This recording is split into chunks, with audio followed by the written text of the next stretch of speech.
Since previous lecture, we have started discussing the applications of calorimetry in chemical and biological systems of interest.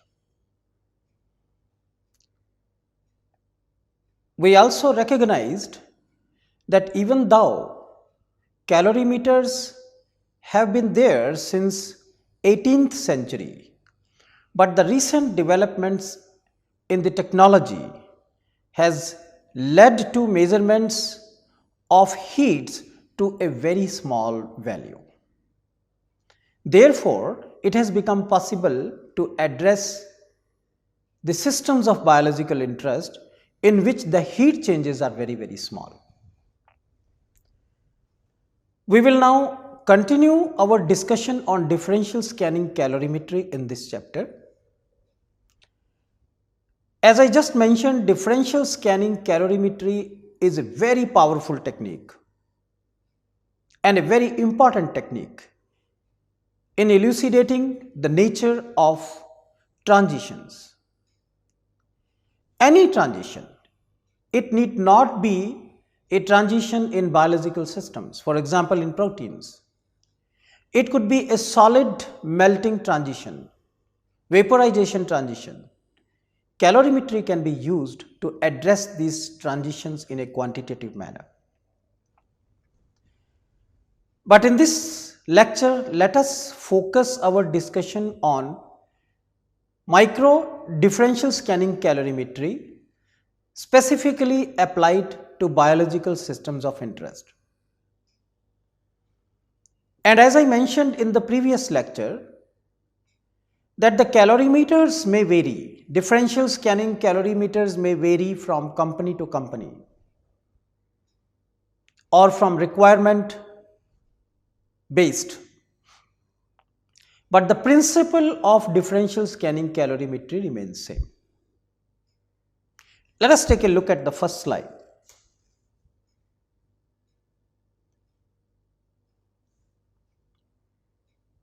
The principle of differential scanning calorimetry we discussed in the previous lecture. And what we discussed was the sample of interest is filled into the sample cell and the reference, which if we are talking about the protein solutions, usually the reference is buffer and that is filled in the reference cell. Now, since the proteins, nucleic acids are usually very expensive, therefore one cannot afford for a large amount to be used. Therefore, the different companies are making efforts to come up with the calorimeters with very small cell volume. The cell volumes which require only a few microliters. Today, there are differential scanning calorimeters specifically suited for biological systems in which the cell volume can range from 1 ml to 300 microliter. And I am sure in future we will have differential scanning calorimeters in which even smaller volume of the protein or nucleic acid sample may be required.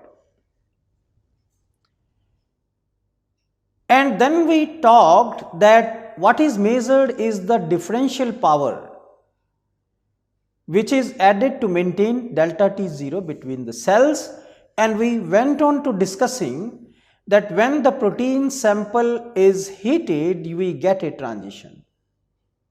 We also highlighted the significance of carrying out a baseline, buffer baseline, which should take care of the heat capacity effects due to solvent and also the geometrical differences between the sample cell and the reference cell.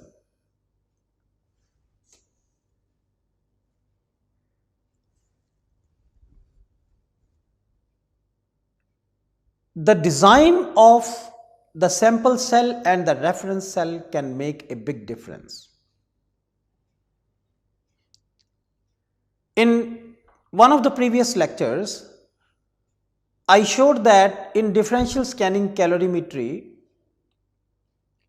usually the size or the shape of the cells is either lollipop type or it is capillary based.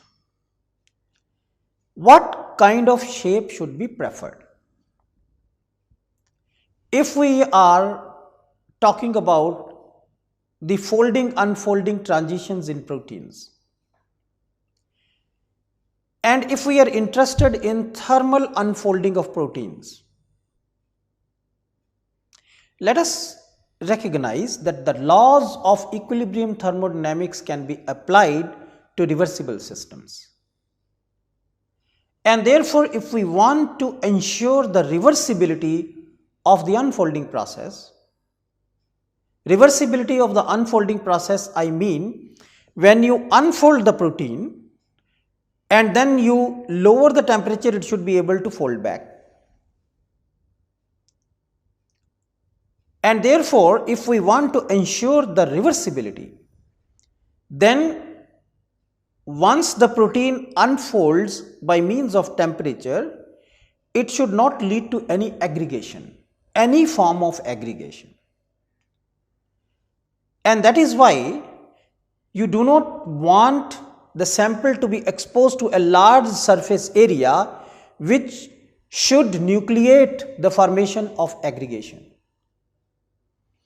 And in order to attenuate the onset of sample aggregation, the best suitable design of the cell is of capillary type. Let us look at the slide. This is a design which is capillary design, and you can see the cell will have one inlet and there will be another outlet. That means you can fill the sample from one side and it can go through the capillaries, fill the cells, and it can come out from the other side. So, this pair of sample and reference cell of the capillary design is the most suitable for biological system. And that is what is commented over here, that the capillary design attenuates the onset of sample aggregation until after unfolding is complete. I mentioned about the cost of proteins, the cost of nucleic acid sometimes can be very high, and sometimes it may not be possible to buy commercially available proteins. One may have to isolate, purify, and eventually you may come up with a very small amount of protein or nucleic acid. And that is why it is very important to use very small volume of the cell. And this is one way, small volume of the cell, and second is how low in concentration we can go. What concentration do we require so that we can get a reasonable thermal unfolding transition? Let us take a look at the slide. As we can see here, that 400, typically if 400 microgram of the sample gives a very nice unfolding curve. You start from here, you see a very nice shape of the unfolding curve is obtained.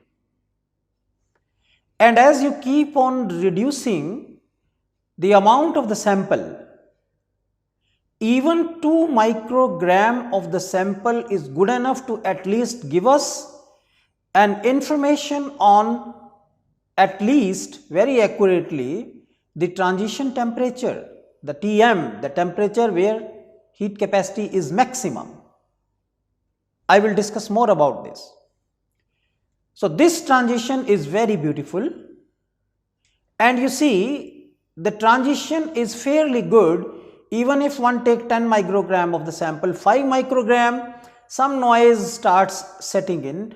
Even at 2 microgram, although there is a noise, but at least it is giving an accurate information on the transition temperature. And I am sure if very accurately the area under the curve is measured, then the calorimetric enthalpy can also be very accurately determined. So that is what I was talking about, that today there has been so much development in the technology that we are able to measure the heat changes associated with very, very small effects. Now let us talk in details about the protein unfolding. Why do we need to study first of all protein unfolding? When the protein is synthesized from ribosome, we have amino acid sequence which you call as primary structure, and then there is a formation of secondary structure, then tertiary structure, and then in some proteins it may lead to formation of quaternary structure. We discussed about this in the previous lecture. However, when the protein folds, a protein will fold because it is driven by certain intramolecular interactions, and those interactions are hydrogen bonding, ionic interactions, hydrophobic interactions, and few more interactions.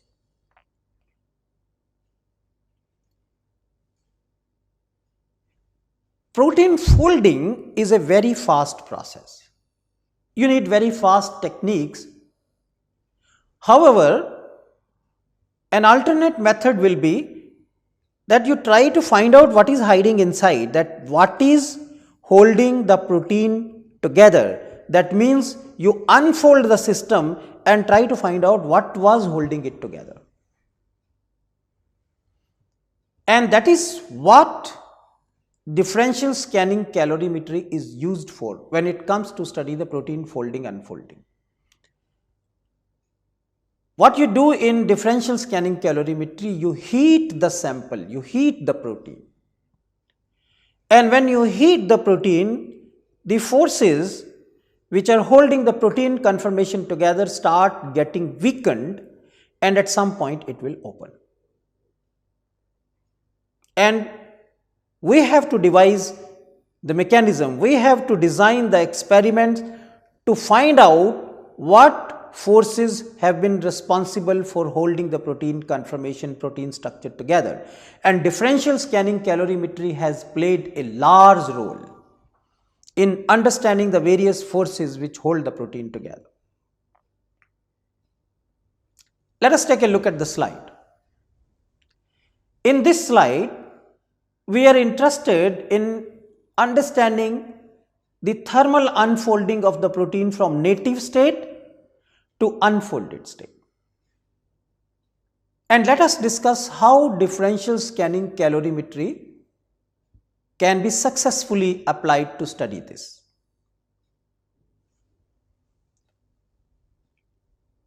Let us consider these ribbons as protein and these colored circles as the buffer molecules. And that is why in the reference you see only you have this colored circle which are the reference molecules, which is buffer actually. And we are interested in studying this unfolding, native to unfolded. So what you do in differential scanning calorimetry is start heating. You heat both the sample and reference cell at a constant scan rate. And what happens, last time you remember we discussed that what you monitor is power, and power can be converted to heat capacity, and here you see you are plotting heat capacity as a function of temperature. So when you start heating, we start getting the change in power or heat capacity, and then you see when the transition here, the transition starts and it passes through a maxima. This is the maxima where the heat capacity maxima is observed, and beyond that if you heat, it starts coming back and then the transition is complete. 100% unfolded protein after the transition is over. And you see the ribbons have disappeared, that means the ribbons have been converted to unfolded conformation of the protein. What we have obtained is a heat capacity versus temperature curve.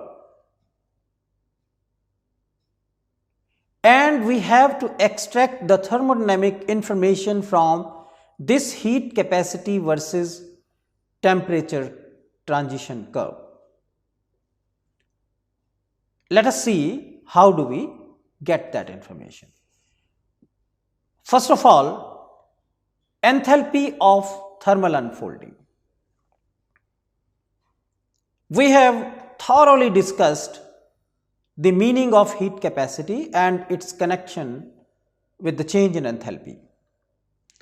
Heat capacity at constant pressure is defined by dH by dt at constant pressure. You see here we are talking about the constant pressure.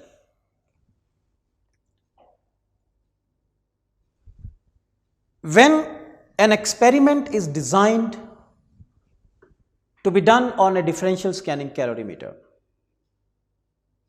it is very important to degas the samples. The reason for degassing the samples is that you do not want any air bubbles in the sample,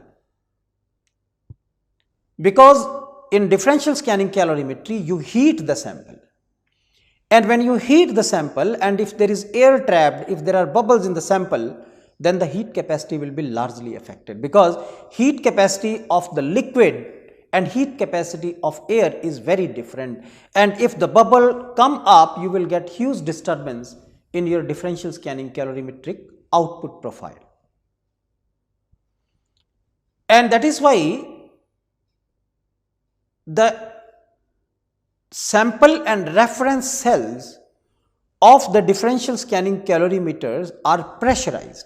You apply additional pressure. There is an internal mechanism of how to pressurize depending upon where you get the calorimeter from, but the idea of putting the pressure on the sample and reference cell is that you do not want formation of bubbles, that is one, and the second is you are putting a constant pressure over there.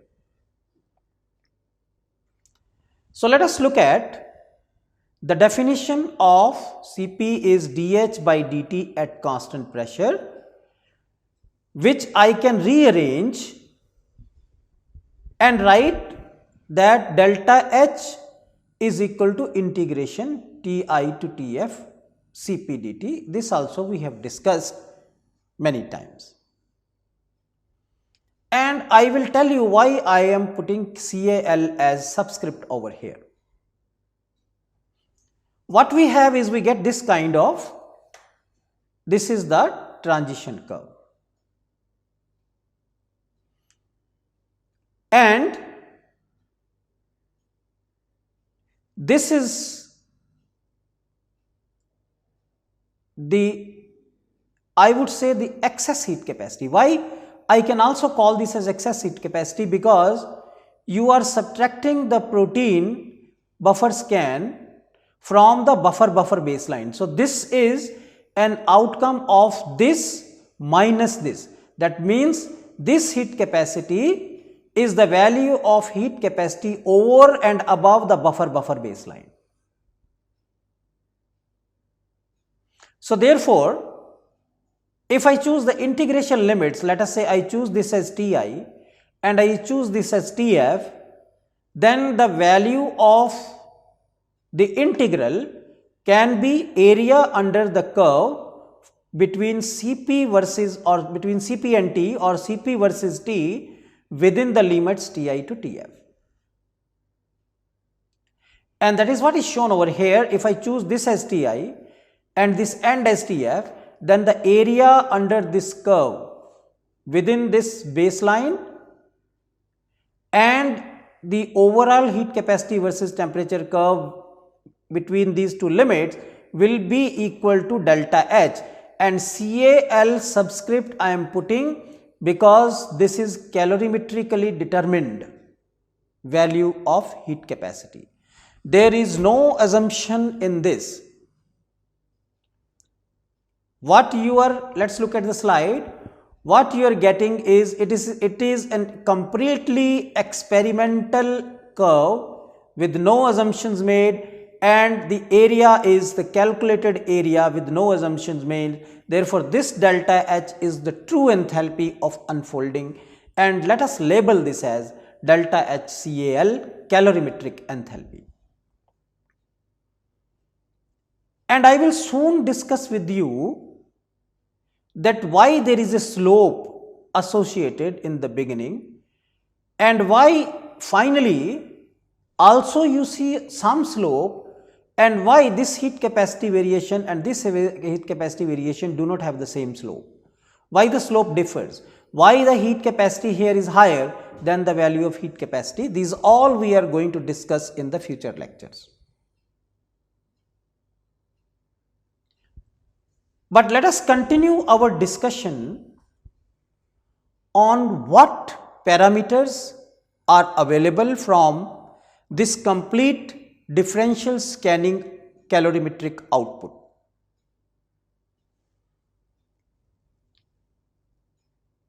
This is the output Cp versus T, and I just discussed with you that how do we get calorimetric enthalpy. This is area under the curve, and if the transition is symmetric, then the midpoint is either called Tm or it is called T half. Why it is called Tm and T half, I will discuss with you in details.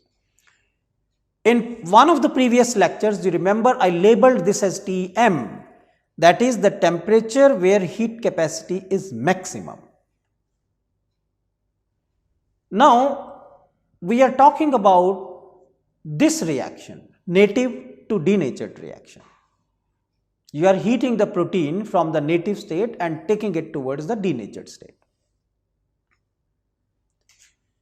And then at T half, that is at this temperature, transition is half complete. Because if you consider this complete peak associated with the complete transition from native to denatured state, then at a point where the area, this total area is divided into two equal halves. I repeat, where the area is divided into two equal halves, that temperature is T1 half. Let us remember this, and that is what is commented over here, that at T half the transition is half complete. And if this transition is symmetric, please note this, if this transition is symmetric, then the Tm, that is the temperature where heat capacity is maximum, will be same as T half. That is what is commented over here. For two-state symmetric transition, Tm is equal to T half. Now, let us write down an equilibrium constant for this process, n going to d. So, we are talking about this equilibrium native, if I write as n, in equilibrium with denatured protein, I will write this as d, then k I will write as the concentration of d divided by the concentration of n. Now, at T equal to T half, that is where reaction is half complete. When the reaction is half complete, then both these concentrations will be same. Concentration of D will be n by 2, this will be n by 2. At T equal to T half, K will be equal to 1 because both these concentrations will be same, and delta G naught, which is equal to minus RT log K, will be equal to minus RT log 1. Log 1 is always 0. We get that delta G naught is equal to 0. Let us take a look at the slide. This is what I was talking about, that when transition is half complete, the value of equilibrium constant for this two-state transition is 1, and obviously the delta G naught will be equal to 0. And this information, that delta G naught at transition temperature T half, let us remember we will call this as transition temperature. If delta G naught at transition temperature is 0, we will use this information extensively in getting the temperature dependent thermodynamic quantities, especially related to the folding unfolding processes in proteins. And you see, I am also writing here delta H Vent half. We can get Vent half enthalpy. How do we get Vent half enthalpy? Vent half enthalpy can be obtained if I can express equilibrium constant as a function of temperature. And suppose if I integrate this differential scanning calorimetric curve, you integrate, the integrated plot will look like this, right? So let me go back here. If the integrated plot, let us say, I will put as property the integrated one, temperature, and if the variation is like this, then let us talk about these distances. If this is native state, this is denatured state, then this whole distance, because here complete denatured, protein will be complete denatured, therefore this whole distance I can write proportional to concentration of denatured state. And therefore, if I draw a line over here at this temperature, then these distances can be approximated or will be proportional to, this is concentration of denatured state, this much protein has denatured and this much protein native is still, so this one I can approximate by concentration of native state. And that is what is seen in this slide, that if I know D and if I know N, then let us take a look at here. If I know D, if I know N, then I can write K is equal to concentration of D over concentration of N. Remember, we are talking about N going to T. And this K can be obtained at any temperature between this limit and this limit. We can get temperature dependence of K.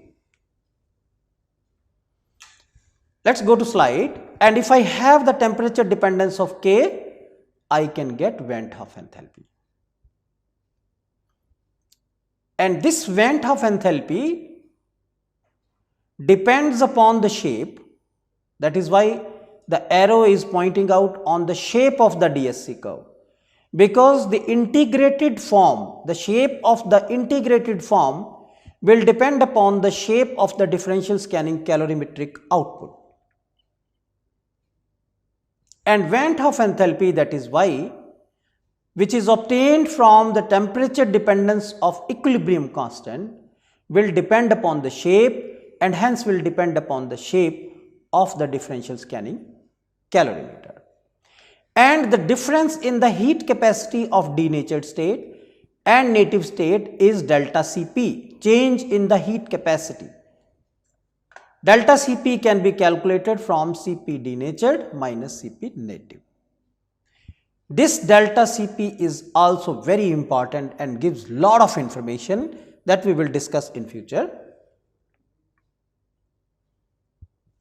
So the question is, why calorimetry? Calorimetric enthalpy and vent of enthalpy provides information on mechanism of folding unfolding transitions. And